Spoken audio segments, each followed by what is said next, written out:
Hola a todos, ¿cómo están? Mi nombre es Lesma, espero se encuentren muy bien. Yo me encuentro muy contenta y muy emocionada de poder compartir un día más con ustedes, de traerles otro video a nuestro canal, compartirles otro caso, otra historia misteriosa. Y bueno, muy contenta que ustedes tengan la oportunidad de estarme viendo donde quiera que se encuentren, en su casa, su trabajo, en su automóvil o donde quiera que me estén viendo. Hoy tenemos un mini conteo con dos casos bastante increíbles. El primero se trata de una mujer que desaparece y su esposo tiene actitudes bastante extrañas, lo cual hace que la policía se fije en él. Pasan algunos años y el caso da una vuelta completamente increíble. En el segundo caso, una joven con discapacidad mental se vuelve independiente. Si bien puede hacer todas sus cosas por sí sola, sus padres la suelen visitar. No todos los días, pero sí bastantes veces a la semana. En una de esas visitas se encuentran con que hay una persona en la casa a la cual ellos no esperaban ver.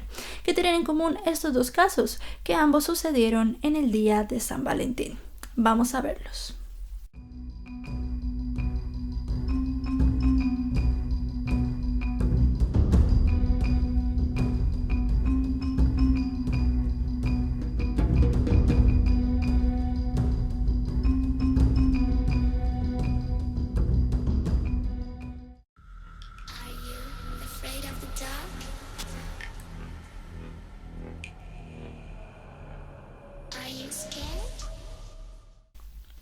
Maureen Fields era una mujer que vivía en Nevada. Para cuando todos estos hechos se dieron lugar era el año 2006.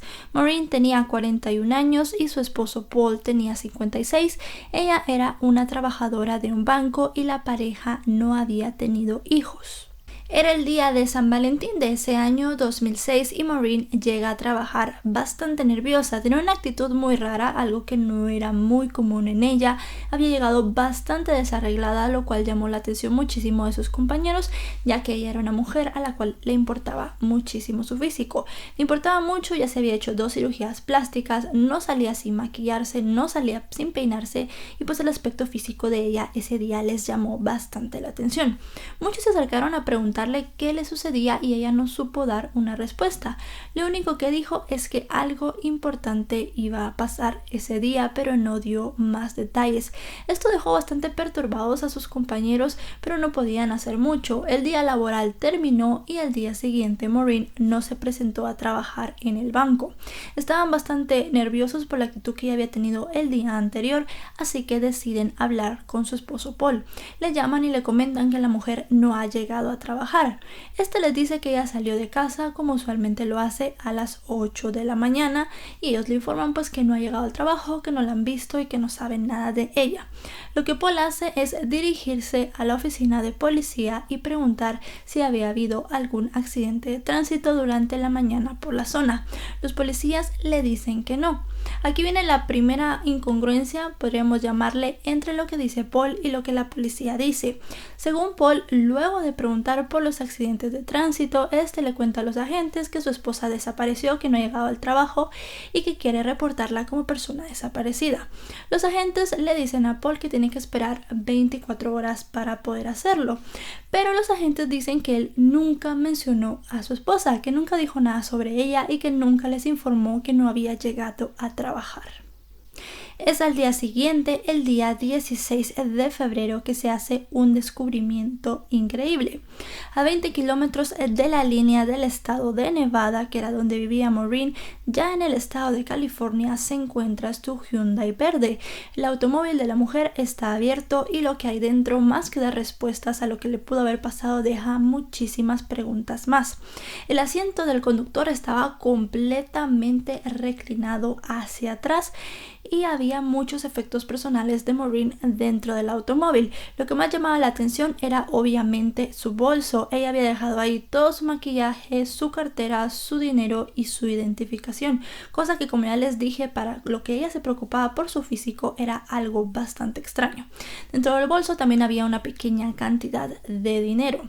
Otras cosas que se encontraron en el automóvil fueron debajo del acelerador los lentes y las zapatillas de Maureen. Había dentro dentro también 2 botes de pastillas. Ella solía tomar pastillas tranquilizantes y también para el dolor, y eso fue lo que los oficiales encontraron allí. Cabe destacar que uno de los 2 botes, no se especificó bien en el reporte cuál era, estaba vacío. Algo bastante raro porque Maureen acababa de recibir la medicación que le daban. Entonces los 2 botes tenían que estar casi que completamente llenos de pastillas.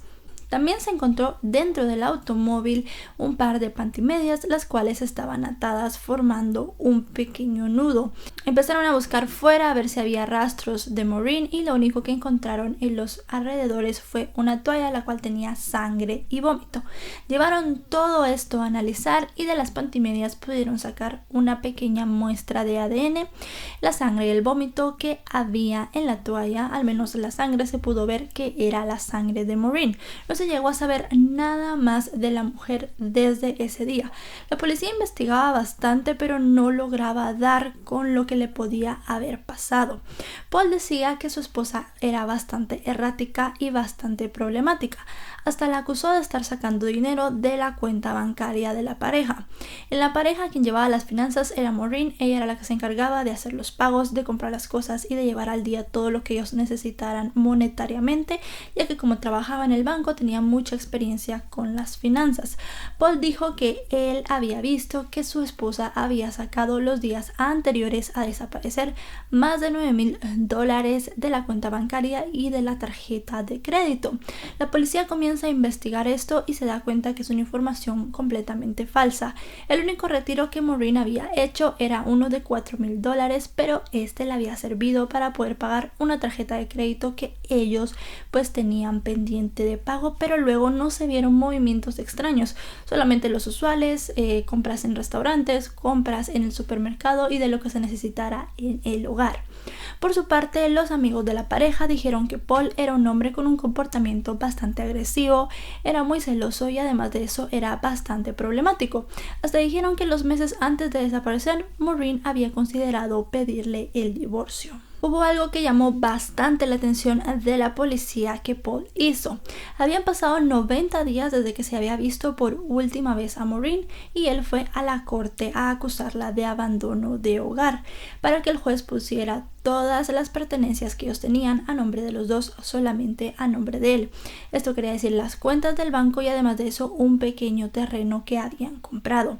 Lo que hizo el padre de Maureen para poder conservar las cosas de su hija fue que puso otra demanda y se puso como el tutor legal de su hija. Todo el embrollo aquí fue que Paul nunca había declarado a Maureen como una persona desaparecida, sino que simplemente el caso se trató como de alguien que había huido de su hogar. Lo que hizo Paul al ver esto fue que ahora sí fue a la policía, llenó un formulario para poder poner a Maureen como persona desaparecida para que después de un tiempo ella fuese declarada muerta y él quedarse con todo. Y lo logró. 3 años después de la desaparición de Maureen Fields, en el año 2009, ella es declarada muerta y todas las posesiones pasan a ser completamente de Paul porque él quedó viudo y bueno, pobre hombre, necesitaba tener todo eso a su nombre. Los amigos de Maureen, la policía y su familia ven esto con muy malos ojos, pero realmente no tienen nada con lo que puedan culpar a Paul de la desaparición de la mujer. Y en 2012 el caso da otro giro bastante inesperado. El ADN que se había encontrado en las pantimedias que estaban en forma de nudo dio una coincidencia con la base de datos, dio una coincidencia con un delincuente sexual el cual había sido apresado en 2011 por secuestrar a una niña y tenerla retenida en su automóvil. El nombre de este hombre es Keith Wayne Holmes. Cuando se le preguntó a Keith por Maureen, él dijo recordarse de ella y de lo que había sucedido. Según el relato de Holmes, ellos habían tenido sexo consensuado ese día y que él la había dejado viva cerca del lugar donde se había encontrado el automóvil. Algo que Holmes también dijo fue conocer a Paul Fields. Esto era bastante extraño porque la policía nunca le había mencionado su nombre al delincuente. No se tomó mucho en consideración el relato de Kit porque él estaba en una institución mental, no era una persona mentalmente competente. No se podía saber realmente si estaba diciendo la verdad o estaba mintiendo, pero como les digo, era bastante extraño que conociera el nombre de Paul sin haberlo visto así. Otra cosa es que se investigó los movimientos que había tenido este hombre durante ese año y se pudo saber que en el año 2006 él había estado cerca de la zona donde Maureen Fields y Paul vivían, pero no se pudo comprobar nada más, ya que él en 2014 falleció en un hospital para enfermos mentales. De Paul Fields no se ha sabido más. Como les digo, Maureen fue declarada muerta y no se llegó a hacer más investigación, no hay más pistas, no se ha encontrado nada más. La familia de la mujer todavía está a la espera de que exista algo con lo que puedan inculpar al hombre por lo que le pasó a la mujer, y bueno, será el ciclo, saber en dónde está. Obviamente están pensando que ya está muerta, así que quieren recuperar su cadáver y poder cerrar todo esto en paz y que el culpable pague por los hechos, pero realmente la policía no tiene nada y parece que el caso nunca se resolverá.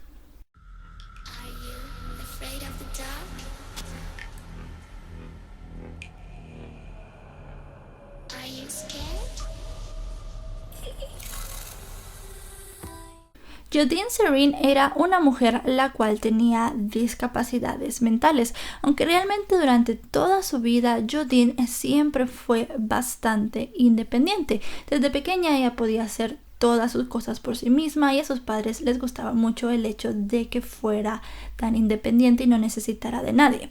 En cierto punto de su adultez ella decide irse a vivir sola. Sus padres la apoyan en esta decisión porque saben que es capaz de cuidarse por ella misma, pero sí que la visitaban varias veces a la semana para ver cómo estaba, si necesitaba algo o si había tenido algún accidente o algo que ellos no estuvieran al tanto. Jodine se movía muchísimo en los círculos para personas con discapacidades mentales. Ella estaba en muchas asociaciones y visitaba también muchos lugares en los cuales le gustaba hacer amigos, convivir con personas que estuvieran en la misma situación que ella y también buscar ayuda para cada día mejorar su condición. Era el año 2007 y Jodine tenía 39 años. Sus padres Art y Louise querían celebrar el día de San Valentín con ella y yendo al cine y luego a hacer algunas compras, pero ella no les contestó los mensajes que le dejaron. Pensaron que tal vez estaba ocupada y decidieron salir ellos solos al cine, pero luego de la película la mamá de Jodine sintió un presentimiento bastante extraño y le pidió a Art que fueran a ver a su hija.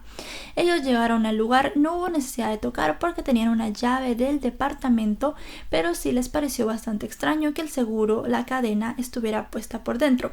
Lo que hizo el padre de Jodine fue empujar la puerta hasta poder quitar el seguro que había allí. Dentro de la casa comenzaron a llamarla, ella no contestaba, no sabían qué hacer y empezaron a buscar en todas las habitaciones. Obviamente su padre a la primera habitación que entró fue a la de ella. En ese momento Art dice que vio a un hombre con Jodine en la cama. Él pensó que estaban manteniendo relaciones sexuales y lo único que hizo fue voltear la cara y decirles que se vistieran, que ellos los iban a esperar fuera en la sala. Se sintió bastante avergonzado, pero también entendió que su hija pues ya era una mujer de 39 años, así que no tenía ninguna intención de regañarla. Ellos esperaron y esperaron en la sala durante varios minutos, pero la pareja nunca salió. Se empezaron a poner un poco nerviosos y Art volvió a entrar en la habitación, esta vez acompañado de Louise, y cuando entraron se dieron cuenta que Jodine estaba acostada en la cama y que el hombre que estaba dentro de la casa ya no se encontraba. Seguramente había salido por alguna ventana. Se acercaron a ver a su hija y en ese momento se dieron cuenta de que estaba muerta. Obviamente llamaron muy rápido a la policía, quienes llegaron al lugar y empezaron a revisar la escena. Jodine había sido golpeada, había sido violada y también había sido estrangulada, pero la causa de la muerte se determinó como un traumatismo cráneoencefálico. Había sufrido un golpe en la cabeza y también tenía al menos 12 horas de haber fallecido. Quiere decir que esta persona había tenido relaciones sexuales con el cadáver de Jodine. No se pudo saber bien quién era esta persona de principio. Lo que sí se miraba en la casa era que ni la entrada ni las ventanas estaban forzadas, ninguna ventana ventana estaba abierta por fuera. Jodine era una persona que siempre se preocupaba mucho por la seguridad debido a su condición, pues siempre quería estar lo más segura posible. Cerraba todas las ventanas con llave y no solía abrirle a desconocidos la puerta y mucho menos dejar la puerta abierta para que alguien entrara sin que ella se diera cuenta. Debido a todo esto, se empezó a buscar en los círculos cercanos de Jodine alguna persona que pudiera haberlo hecho. Su padre dice que las características físicas del hombre que había visto esa noche eran muy parecidas a un compañero de un centro de Jodine, una persona a la cual también tenía discapacidad mental. La policía va a buscarlo, pero él tiene una coartada y además de eso se recogió una pequeña prueba de ADN de la escena del crimen, la cual se comparó con este hombre y el resultado dio negativo. El caso permaneció sin moverse durante muchos años porque realmente la persona que lo hizo fue bastante meticulosa. No se encontraron huellas en la escena, no se encontraron cabellos. Los vecinos no habían visto nada raro las horas previas a que los padres de Jodine llegara, así que no tenía mucho de dónde jalar. Lo que se hizo unos años más tarde fue que un laboratorio, mediante la prueba de ADN, pudo hacer un retrato de la persona que había estado en la casa esa noche. El nombre del laboratorio es Parabon Nanolabs y es un laboratorio que últimamente ha estado trabajando bastante con la policía para hacer estos retratos. Mediante ADN ellos pueden sacar las características físicas de la persona y realizar un retrato robot. Al final se terminó poniendo este retrato robot como el supuesto sospechoso de lo que había pasado esa noche en la casa de Jodine. Se buscó durante mucho tiempo y una llamada al 911 dio la identidad de este sujeto. El nombre de este hombre es David Mavrito y se supo que se había suicidado en el año 2011. David tenía esposa y un hijo, pero nunca se pudo corroborar que había estado cerca de la casa de Jodine. Como se había suicidado en 2011 y la identificación se realizó en 2017, pues la verdad no se le pudo interrogar acerca de lo que había pasado esa noche.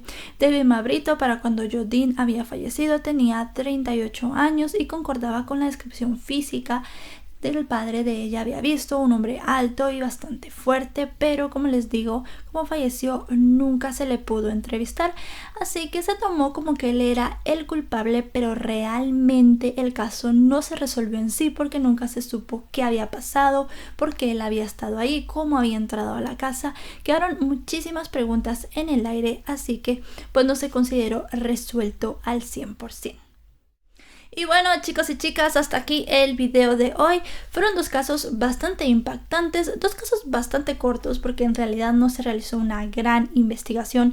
En el caso de Maureen, su esposo no ayudó en nada, lo cual complicó muchísimo que la policía pudiera investigar qué había pasado. Aparte que luego de las pruebas que había en el automóvil, dentro no se encontró nada más, no se encontró nada en cámaras ni nada que pudiera culpar a alguna persona. Y el cuerpo de ella pues no se ha encontrado. Solamente se tienen pruebas circunstanciales contra el hombre, que es, bueno, su actitud bastante extraña. En el caso de Jodine, como habían pasado tantos años y este hombre ya estaba muerto, tampoco se pudo llegar a saber mucho de lo que le había pasado. Lo que sí es que ambas son tragedias increíbles que nublaron la vida de dos familias, de dos mujeres que estaban viviendo su vida de la mejor manera que podían. Mi nombre es Lesma. Recuerden que si este contenido les ha gustado se pueden suscribir. Actualizamos varias veces a la semana.